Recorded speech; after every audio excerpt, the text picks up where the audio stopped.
नमस्कार दोस्तों, मेरा नाम है मैशर आलम और आज तारीख है 16 जनवरी 2026। चलिए जानते हैं आज की ताजा और जरूरी खबरें। लेकिन खबरों की शुरुआत से पहले आपसे एक छोटी सी अपील, अगर आप हमारे इस चैनल पर नए हैं तो चैनल को सब्सक्राइब जरूर करें और फेसबुक पेज को फॉलो करना ना भूलिए। तो आइए शुरू करते हैं आज की ताजा तरीन खबरें। अररिया में देसी कट्टे के साथ युवक गिरफ्तार, लूट के इरादे से रखा था हथियार, पुलिस के सामने कबूला जुर्म। बिहार सरकार का बड़ा कदम, अब हर जिले के सरकारी अस्पताल में होंगे सुपर स्पेशलिटी, गंभीर बीमारियों का इलाज भी होगा संभव। पूर्णिया जिला में ऑर्केस्ट्रा डांसर से गैंग रेप मामले में 2 आरोपी गिरफ्तार, देह व्यापार का धंधा कराने वाली महिला मास्टरमाइंड वारदात में शामिल 5 आरोपियों की पहचान। केंद्रीय मंत्री चिराग पासवान के यहां दही चूड़ा का भोज, बिहार सीएम नीतीश कुमार भी हुए शामिल, दही चूड़ा का लिया आनंद। किशनगंज में लूट का 24 घंटे में खुलासा, 3 आरोपी गिरफ्तार, 91,000 कैश बरामद, एक फरार की तलाश जारी। प्रवासी बिहारियों को होली में घर आना होगा आसान, बिहार सरकार करेगी 200 बसों का संचालन। कटिहार में 2 कच्चे घर जलकर राख, 2 परिवारों के अनाज, कपड़े और नकदी सब खाक, पिछले 1 महीने में 13 घर आग की चपेट में। खाली मियां मियां करने से दुकान नहीं चलेगी, गिरिराज सिंह पर फिर भड़क गए पूर्णिया सांसद पप्पू यादव। पीएम आवास योजना के तहत 9 लाख से अधिक घरों को मिलेगी नई छत, बकाया राशि मिलने का रास्ता साफ, यह है बिहार वासियों के लिए बड़ी खबर। आईपीएस विवेकानंद ने संभाला पूर्णिया रेंज के आईजी का पदभार, चार्ज लेते ही एक्शन में दिखे, बोले क्राइम कंट्रोल, इन्वेस्टिगेशन और लॉ एंड ऑर्डर पर होगा फोकस। अररिया के नरपतगंज के पंचायत रोजगार सेवक की गई जान, अंचरा पंचायत में काम करते समय हुई घटना, वीडियो बोले घटना की वजह साफ नहीं हुई है अभी तक। बिहार के सीतामढ़ी में भाजपा नेता की सरेआम पिटाई, डीएम ऑफिस के सामने कानून बेबस। जी हां, आपको बता दें कि सीतामढ़ी में भाजपा नेता की सरेआम पिटाई की गई है, वो भी डीएम ऑफिस के सामने। पूर्णिया जिला में नदी में डूबने से युवक की गई जान, जरूरी काम से निकल रहा हूं कहकर घर से निकला था, अगले दिन पानी में उपलाता मिला शव। बिहार के छपरा में पुलिस और आबकारी विभाग की बड़ी कार्रवाई, ट्रक से 5,432 लीटर विदेशी शराब बरामद, 2 तस्कर गिरफ्तार। कटिहार में सोहराय पर्व शुरू, घर और बैल सजकर तैयार, 5 दिवसीय उत्सव में नई फसल और पशुओं की पूजा।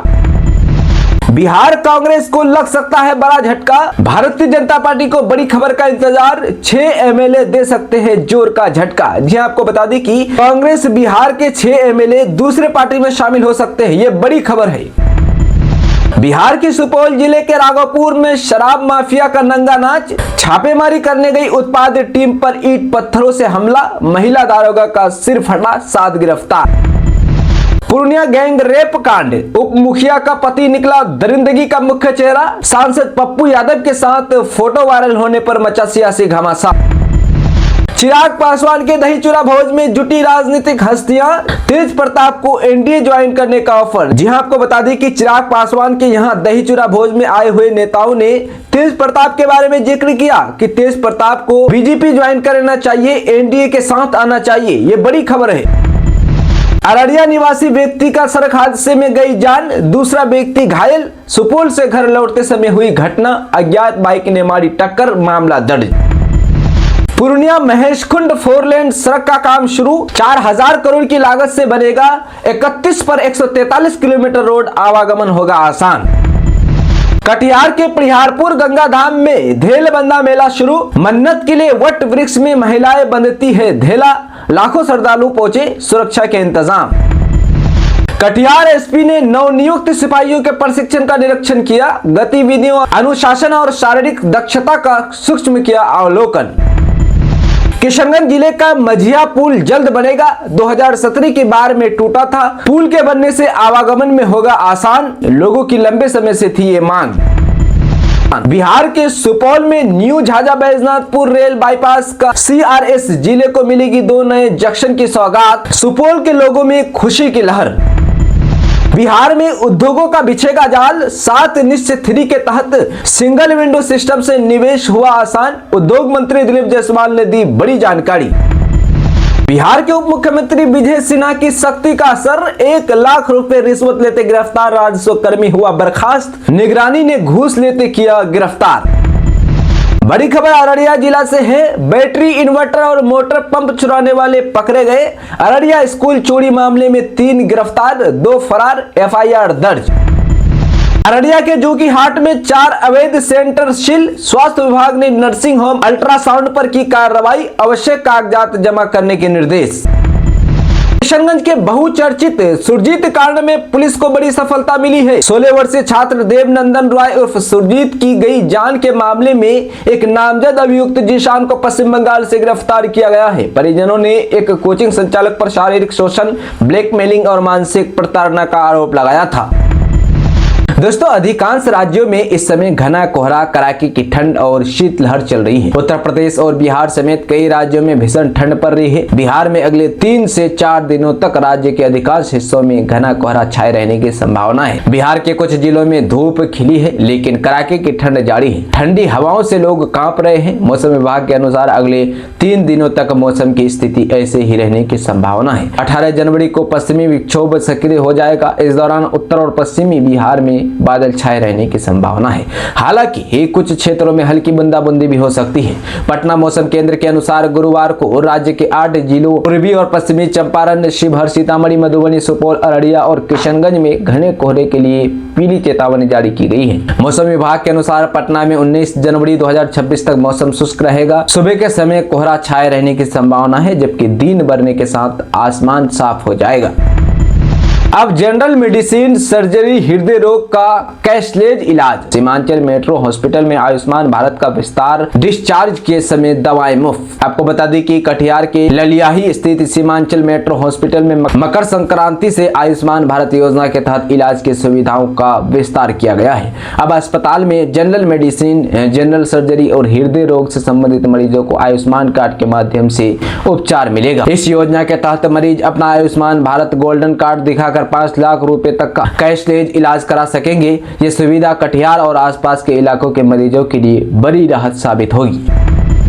बिहार के मुजफ्फरपुर की सोलर दीदी को राष्ट्रपति का बुलावा, लिफाफे में मिला एयर टिकट। जाने देवकी देवी की कहानी। जी हां, आपको बता दें कि बिहार की बेटियों का डंका अब देश की राजधानी में बजने जा रहा है। मुजफ्फरपुर जिले के बोछा प्रखंड के ककराचक गांव के रहने वाली देवकी देवी, जिन्हें दुनिया सोलर दीदी के नाम से जानती है, उन्हें राष्ट्रपति भवन से गणतंत्र दिवस समारोह 2026 में शामिल होने का विशेष निमंत्रण मिला है। देवकी देवी की इस उपलब्धि ने पूरे बिहार को गौरवान्वित किया है। डाक विभाग के उप डाकपाल कमल किशोर पांडे और पोस्ट मास्टर मिथिलेश कुमार ने स्वयं उनके घर जाकर राष्ट्रपति भवन का निमंत्रण पत्र सौंपा है। सरकार की ओर से देवकी देवी और उनके पति के लिए 25 जनवरी को पटना से दिल्ली जाने और 26 जनवरी को वापसी के लिए एयर इंडिया के हवाई टिकट भी भेजे गए हैं। इस दौरान उन्हें राष्ट्रपति से मिलने का अवसर भी मिलेगा। बिहार के पूर्णिया से सांसद पप्पू यादव और केंद्रीय मंत्री गिरिराज सिंह का झगड़ा बढ़ता जा रहा है। पप्पू यादव ने अब गिरिराज सिंह पर सांप्रदायिक राजनीति करने का आरोप लगाया है। उन्होंने केंद्रीय मंत्री पर निशाना साधते हुए कहा कि खाली मियां मियां करने और मुसलमानों को गरियाने से दुकान नहीं चलेगी। पप्पू यादव ने गिरिराज को चुनौती देते हुए कहा कि जहानाबाद की छात्रा की गई जान के मामले की CBI जांच करवाइए। पूर्णिया सांसद पप्पू यादव गुरुवार को जहानाबाद पहुंचे। उन्होंने पटना के गर्ल्स हॉस्टल में रहकर नीट की तैयारी कर रही जहानाबाद की छात्रा की संदेहास्पद गई जान के मामले में परिजन से मुलाकात की। इसके बाद मीडिया से बातचीत में उन्होंने बेगूसराय से भाजपा सांसद एवं केंद्रीय मंत्री गिरिराज सिंह को जमकर घेरा। उन्होंने कहा कि बेटी कोई जात नहीं होती है क्या? इतनी बेटियों का बलात्कार हुआ, वो वहां क्यों नहीं गए? कर्महीन और संस्कारहीन वो है। बेगूसराय में बेटी के साथ बलात्कार होता है, वहां वो नहीं जाते हैं। खाली मियां मियां करने से या मियां को गरियाने से आपकी दुकान नहीं चलने वाली है। समाज को बचाइए। औकात और हिम्मत है तो जहानाबाद मामले में CBI जांच करवाइए। सरकारी भूमि को अतिक्रमण और अवैध हस्तांतरण से मुक्त कराने के लिए सरकार ने कड़ा रुख अपनाया है। पूर्व में जिन सरकारी जमीनों की गलत, संदिग्ध अथवा अवैध तरीके से जमाबंदी कायम कर दी गई है, उन्हें अब चरमबंद तरीके से रद्द किया जाएगा। जी हां, आपको बता दें कि इस पूरी प्रक्रिया को समय सीमा के दायरे में बांधते हुए वर्षों से लंबित मामलों का शीघ्र निपटारा करने का निर्देश दिया गया है। राजस्व एवं भूमि सुधार विभाग पटना के प्रधान सचिव के पत्र के आलोक में यह कार्रवाई की जा रही है। इसी क्रम में मशरक अंचल के के अंचल अधिकारी सुमंत कुमार ने सभी राजस्व कर्मचारियों और अंचल अमीनों को आवश्यक दिशा निर्देश जारी किए हैं। उन्होंने स्पष्ट किया है कि बिहार सरकार की जिस लोक भूमि की गलत या अवैध रूप से जमाबंदी कर दी गई है उसे अविलंब चिन्हित किया जाए। आईपीएस विवेकानंद ने पूर्णिया रेंज के आईजी के रूप में अपना पदभार ग्रहण कर लिया है। जी हां, ज्वाइन करने के बाद से ही एक्शन मोड में दिखाई दे रहे हैं। उन्होंने कहा कि पूर्णिया रेंज में क्राइम कंट्रोल, इन्वेस्टिगेशन और लॉ एंड ऑर्डर पर उनका फोकस होगा। इसमें के बढ़ते ट्रेंड को रोकना, क्राइम पैटर्न को समझ, अपराध और अपराधियों पर लगाम कसना उनकी पहली प्राथमिकता होगी। 2 दशक बाद दोबारा से ही यहाँ आकर उनकी यादें ताजा हो गई है और उसने कहा कि हम हर हाल में क्राइम पर लगाम कसेंगे। पूर्णिया पहुंचते ही महिला सिपाहियों की एक टुकड़ी ने आईजी विवेकानंद को गार्ड ऑफ ऑनर दिया। इसके बाद एसपी स्वीटी सरावत ने बुके देकर आईजी का स्वागत किया। इसके बाद वे अपने दफ्तर पहुंचे, अपना पदभार ग्रहण किया। इसके बाद उन्होंने एसपी के साथ क्राइम कंट्रोल को लेकर चर्चा की। अररिया के आरएस थाना क्षेत्र में पुलिस ने एक युवक को अवैध देसी कट्टे के साथ गिरफ्तार किया है। जी हां, गिरफ्तार आरोपी की पहचान राजोखर वार्ड संख्या 3 निवासी कमरुद्दीन का बेटा नौशाद के रूप में हुई है। यह कार्रवाई 14 जनवरी 2026 को की गई। आरएस थाना पुलिस को गुप्त सूचना मिली थी कि नौशाद ने अपने घर में एक देसी कट्टा छिपा कर रखा है। इस सूचना पर त्वरित कार्रवाई करते हुए पुलिस ने नौशाद के घर पर छापेमारी की। छापेमारी के दौरान उसके घर से एक देसी कट्टा बरामद हुआ है। पुलिस द्वारा कट्टे के वैध कागजात मांगे जाने पर आरोपी कोई दस्तावेज प्रस्तुत नहीं कर सका। इसके बाद हथियार जब्त कर नौशाद को गिरफ्तार कर थाने लाया गया। प्रारंभिक पूछताछ में आरोपी ने बताया कि वह इस देसी कट्टे का इस्तेमाल राहगीरों को डराने, धमकाने और उनसे नकदी व कीमती सामान छीनने के लिए करता था। बिहार के सीतामढ़ी में अति सुरक्षित समाहरणालय के समीप गुरुवार की दोपहर उस समय अफरा तफरी मच गई जब पूर्व मंत्री मोतीलाल प्रसाद के विधायक प्रतिनिधि रह चुके भाजपा नेता श्याम चंद्र सिंह अमिताभ के साथ सरेआम मारपीट की गई। यह घटना जिला मुख्यालय के मुख्य मार्ग पर हुई, जहां दर्जनों लोगों की मौजूदगी के बावजूद दबंगों ने कानून को खुलेआम चुनौती दी। दोस्तों, पूर्णिया जिले में एक युवती के साथ हुए रूह कपा देने वाले सामूहिक दुष्कर्म मामले में अब पूरे प्रदेश में राजनीतिक तूफान खड़ा कर दिया है। पुलिस की तफ्तीश में चौंकाने वाला खुलासा हुआ है कि घटना का मुख्य साजिशकर्ता और दरिंदा कोई और नहीं बल्कि स्थानीय उप मुखिया का पति मोहम्मद जुनेद है। इस खुलासे के बाद और आरोपी की सांसद पप्पू यादव के साथ एक तस्वीर सोशल मीडिया पर वायरल होने के बाद प्रशासन की निष्पक्षता और सियासी संरक्षण को लेकर सवाल उठने लगे हैं।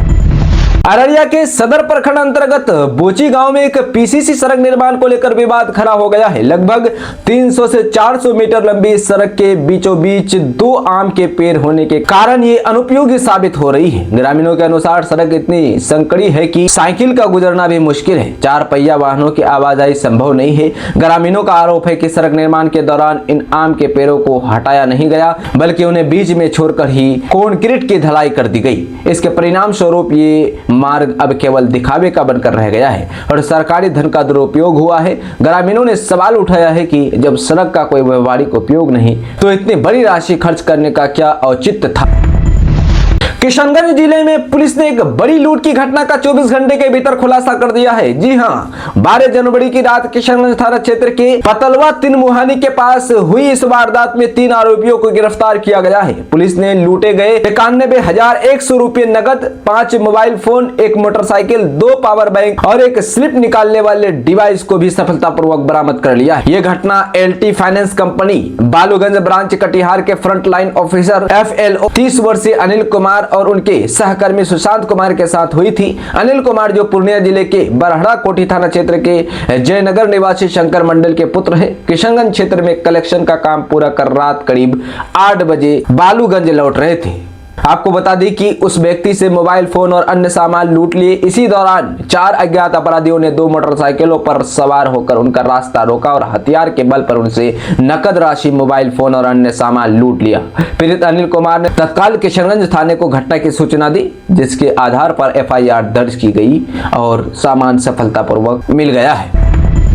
पूर्णिया में ऑर्केस्ट्रा डांसर से गैंग रेप मामले में उप मुखिया की पति की गिरफ्तारी के बाद 2 अन्य आरोपी भी पकड़े गए हैं। मंगलवार देर रात छापेमारी कर गैंग रेप में शामिल मोहम्मद इरफान समेत बेबी नाम की महिला को दबोचा है। पुलिस ने गैंग रेप मामले में अब तक 3 आरोपियों की अरेस्टिंग कर ली है। प्रमंडल के आईजी विवेकानंद ने बताया कि 3 आरोपियों को गिरफ्तार किया गया है। एसपी स्वीटी सरावत के निर्देश पर स्पेशल टीम गठित की गई है। बाकी बचे 3 फरार आरोपियों की गिरफ्तारी के लिए लगातार दबिश की जा रही है। गिरफ्तार किए गए दोनों आरोपियों से सख्ती से पूछताछ की जा रही है। पुलिस ने इस वारदात में शामिल 5 आरोपियों की पहचान कर ली है, जिन्होंने जुनैद के गैरेज में युवती के साथ हैवानियत की थी।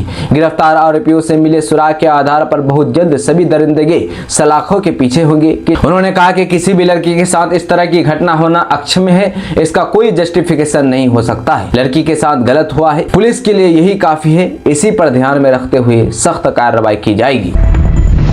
बिहार में कांग्रेस के सभी 6 विधायक पार्टी छोड़ेंगे। एनडीए को उनकी जरूरत या कोई बड़ी रणनीति?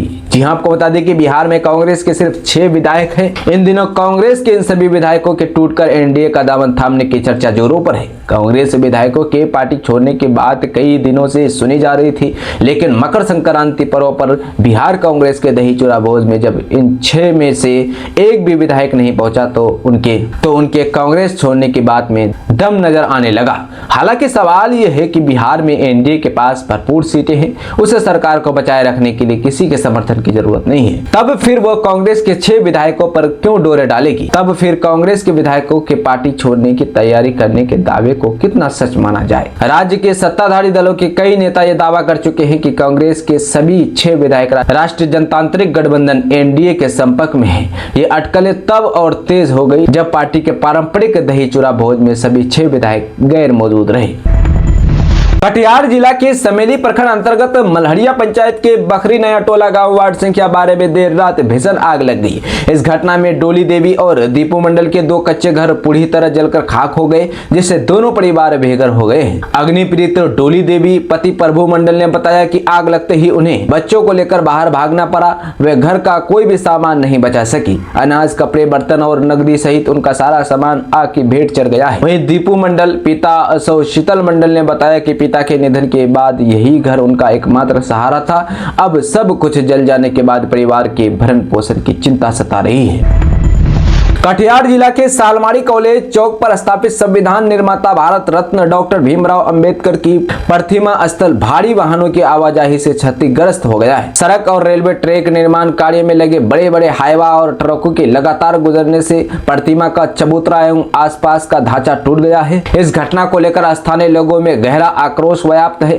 भीम आर्मी सहित विभिन्न सामाजिक संगठनों और एसपी के प्रदेश अध्यक्ष राहत कादरी ने इसका कड़ा विरोध जताया है। राहत कादरी के नेतृत्व में जिला अधिकारी को एक मांग पत्र सौंपा गया है, जिसमें प्रतिमा की सुरक्षा और मरम्मत की मांग की गई है।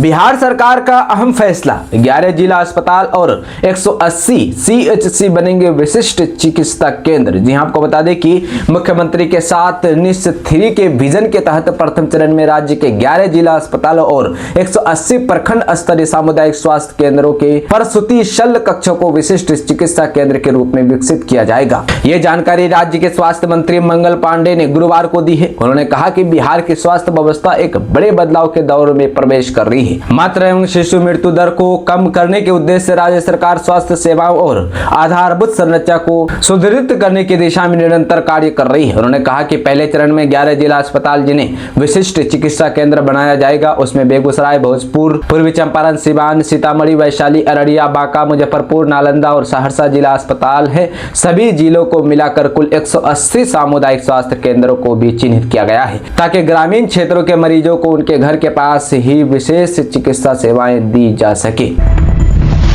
बिहार के राजस्व एवं भूमि सुधार विभाग ने भूमि मापी की प्रक्रिया को सरल, पारदर्शी और नागरिक अनुकूलन बनाने की दिशा में बड़ा कदम उठाया है। राज्य सरकार के साथ निश्चित 3 2025-30 के तहत इजी ऑफ लिविंग के लक्ष्य को साकार करने के लिए राजस्व एवं भूमि सुधार विभाग ने भूमि मापी की नई व्यवस्था लागू करने का निर्णय लिया है। यह व्यवस्था 26 जनवरी 2026 से पूरे राज्यों में प्रभावी होगी। इसे मापी महाअभियान के रूप में 31 मार्च तक चलाया जाएगा। यह व्यवस्था बिहार काश्तकारी नियमावली जारी 1885 के नियम 23(2)I के तहत की गई है। राज्य एवं भूमि सुधार विभाग के प्रधान सचिव C.K. अनिल द्वारा जारी निर्देश के अनुसार अब भूमि मापी के लिए आवेदन पूरी तरह ऑनलाइन किए जाएंगे। आवेदन के समय आवेदक को यह स्पष्ट करना होगा कि भूमि अविवादित है या विवादित। यदि भूमि विवादित पाई जाती है तो अंचलाधिकारी द्वारा विवाद की प्रकृति को परिभाषित किया जाएगा। नई व्यवस्था के तहत अविवादित मामलों में आवेदन के साथ ही मापी शुल्क का भुगतान करना होगा।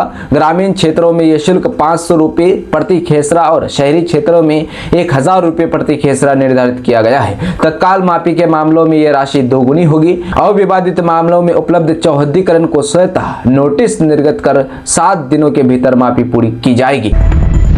बिहार के समस्तीपुर जिले से पुलिसिया बर्बरता के एक रोंगटे खड़े कर देने वाली घटना सामने आई है। जी हां, ताजपुर थाने में चोरी के शक में हिरासत में लिए गए एक युवक के साथ अमान्य व्यवहार का आरोप लगा है, जिसके बाद पुलिस महकमे में हड़कंप मच गया। आपको बता दें कि बीते 28 दिसंबर को ताजपुर के सोनी फैंसी ज्वेलर्स से भारी मात्रा में सोना और चांदी चोरी हुई थी। दुकान के मालिक जकी अहमद ने अपने कर्मचारी मनीष कुमार पर चोरी का शक जताया। आरोप है कि पहले मालिक ने खुद मनीष की लोहे की रोड से पिटाई की और फिर उसे पुलिस को सौंप दिया। हालांकि गंभीर हालात में मनीष का इलाज सदर अस्पताल में चल रहा है। इस घटना ने एक बार फिर बिहार पुलिस की कार्यशैली और मानवाधिकारों के उल्लंघन पर गंभीर सवाल खड़े कर दिए हैं। क्या कांग्रेस में होगा टूट? दही चूड़ा भोज के बहाने गरमाई बिहार की राजनीति। सांसद अखिलेश सिंह ने किया क्लियर। जी हां, सांसद अखिलेश सिंह ने क्या क्लियर किया है, चलिए आपको बता दें। अखिलेश सिंह ने सिरे से खारिज कर दिया है। उन्होंने साफ शब्दों में कहा है कि बिहार कांग्रेस के विधायकों की टूट की अफवाहें बनना कोई नई बात नहीं है। ये बातें 2020 से लेकर 2025 तक लगातार की जा रही थी। उन्होंने कहा कि किसी के चाहने से कांग्रेस में टूट नहीं होने वाली है। अखिलेश सिंह ने एनडीए नेताओं पर निशाना साधा। उन्होंने कहा कि जो भी नेता इस तरह के बयान दे रहे हैं उन्हें छापस की बीमारी है। उन्होंने कहा कि सिर्फ खबरों में बने रहने के लिए ऐसे बयान दिए जा रहे हैं, इसका हकीकत से कोई लेना देना नहीं है। दोस्तों, किशनगंज सीमांचल बिहार का वो इलाका है जहां आज भी गरीबी, मजबूरी और रोजगार की तलाश लोगों को अपने घर परिवार से दूर भेज देती है और इन्हीं मजबूरियों का फायदा उठाकर कुछ दरिंदे इंसानों को बंधुआ मजदूर बना लेते हैं। आज हम आपको सुनाने जा रहे हैं किशनगंज के एक नाबालिग लड़के संतोष ऋषिदेव की कहानी। एक ऐसी कहानी जिसमें कैद है, मारपीट है, भूख है, अंधेरा है और सबसे बड़ा जख्म है कटा हुआ हाथ है। जी हां, नाबालिग ऋषिदेव का कहना है कि मालिक ने 4 महीने तक मुझे अंधेरे कमरे में बंद रखा, मेरे साथ हर दिन मारपीट करता था। इस दौरान न मुझे सही से खाना देता था और न ही पीने के लिए पानी। दिन भर सिर्फ चारा कटवाता था। इसी दौरान मेरा हाथ भी कट गया। इसके बावजूद मालिक मुझे अस्पताल ले जाने की जगह मेरे से और काम करवाने लगा। करीब 4 महीने बाद मैं वॉशरूम के वेंटिलेशन को तोड़ते हुए वहां से भागा हूं। 4 महीने बाद मैंने अपने माता पिता को देखा है। जी हां, ये कहानी है संतोष ऋषिदेव का, जो 5 महीने से हरियाणा में एक कमरे में बंद था। संतोष किशनगंज के चिल्हनिया के थाना टेरागाछ बेतबारी वार्ड संख्या 7 का रहने वाला है। संतोष अगस्त 2025 से अपने घर से गायब था। जनवरी 2026 में वो हरियाणा पुलिस की मदद से अपने घर वापस आया है। संतोष की पूरी आपबीती जानने के लिए मीडिया की टीम उसके घर पहुंची। वहां संतोष, उसके माता पिता और भाई से बातचीत की। संतोष ने बताया, मैं 20 अगस्त 2025 को अपने पिता के साथ मजदूरी कर दिल्ली से ट्रेन से किशनगंज लौट रहा था। इसी दौरान हरियाणा में बहादुरगढ़ में मैं पानी लेने के लिए स्टेशन पर उतरा। पिता ट्रेन में ही थे। पानी भरने के दौरान मुझे एक व्यक्ति मिला जिसने नौकरी देने का लालच दिया। उसने मुझसे कहा, अगर तुम मेरे साथ चलोगे तो मैं 10,000 रुपये की नौकरी दिलवाऊंगा। ये सुनते ही मैं बिना कुछ सोचे समझे उस व्यक्ति के साथ निकल गया। उसने मुझे हरियाणा के बहादुरगढ़ में अलीम नाम के व्यक्ति के पास छोड़ दिया।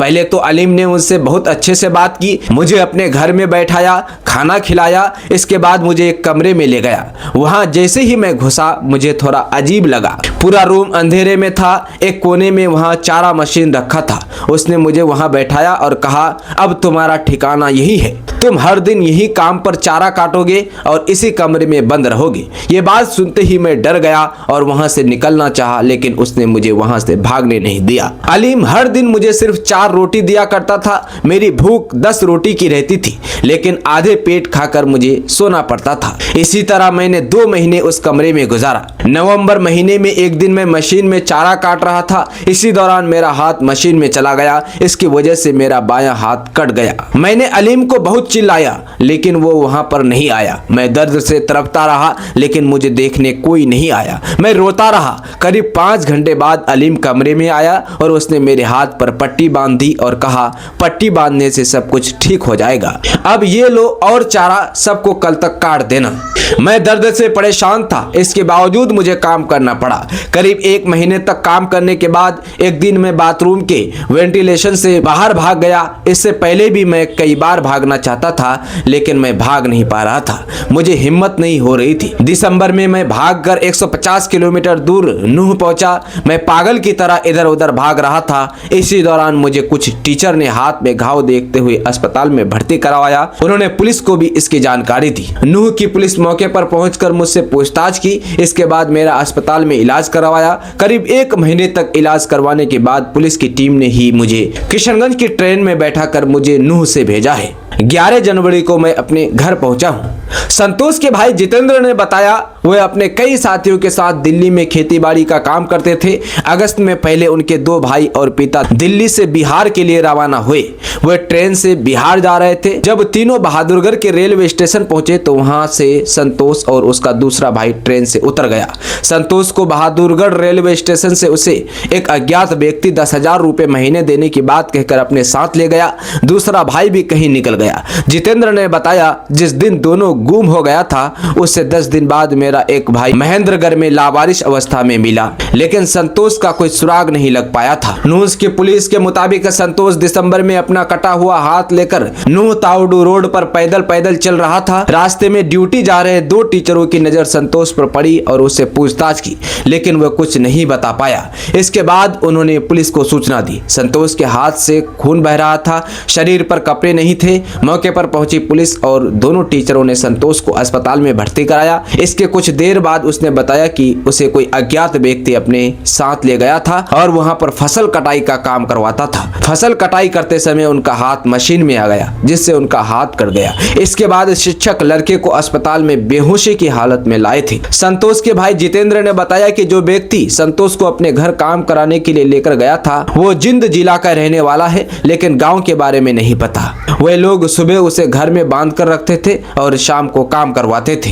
संतोष केवल उस व्यक्ति का नाम जानता है, बाकी उसके एड्रेस के बारे में कोई जानकारी नहीं दे रहा है। संतोष की उम्र करीब 17 साल है। जितेंद्र ने बताया कि नूह पुलिस के एएसआई कमल सिंह के प्रयासों से उनका भाई उन्हें मिल गया। अब सवाल है कि क्या अलीम जैसे दरिंदों पर कार्रवाई होगी? क्या बंधुआ मजदूरी के इस नेटवर्क का खुलासा होगा? क्या गरीब मजदूरों के बच्चों को इंसाफ मिलेगा? किशनगंज की इस मिट्टी से निकली संतोष की कहानी सिर्फ एक खबर नहीं, ये एक चीख है, एक सवाल है और सिस्टम के मुंह पर तमाचा है। हम पूछते रहेंगे सवाल जब तक इंसाफ नहीं मिलता। दोस्तों, आप लोग इस खबर को लेकर क्या कहेंगे? आप भी अपना राय कमेंट बॉक्स में जरूर बताएं।